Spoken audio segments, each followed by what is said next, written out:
رسولہ الکریم اما بعد فاعوذ باللہ من الشیطان الرجیم بسم اللہ الرحمن الرحیم۔ سلسلہ سوال جواب کے ساتھ میں ہوں عادل امتیاز۔ خرم فیاض صاحب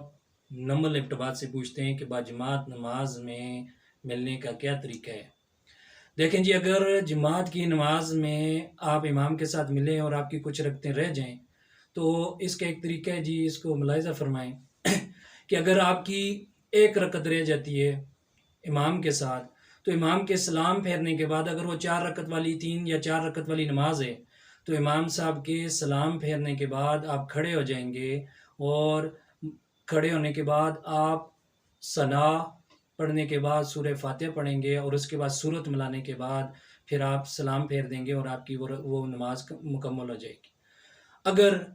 ایک کے بجائے 2 رکعتیں آپ کو مل گئیں اور 2 رکعتیں رہ گئی ہیں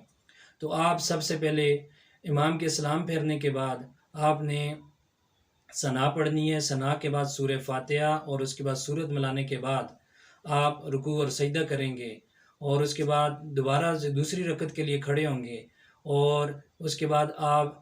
بسم اللہ پڑھنے کے بعد سورہ فاتحہ پڑھیں گے، اور اس کے ساتھ سورت ملاتے ہوئے رکوع اور سجدہ کر کے آپ اپنی نماز کو مکمل کر دیں گے۔ اور اگر آپ کو امام کے ساتھ صرف 1 رکعت ملی ہے اور باقی آپ کی 3 رکعتیں رہ چکی ہیں تو اس صورت میں جب آپ کھڑے ہوں گے امام کے سلام پھیرنے کے بعد آپ سب سے پہلے ثنا پڑھیں گے۔ ثنا پڑھنے کے بعد آپ نے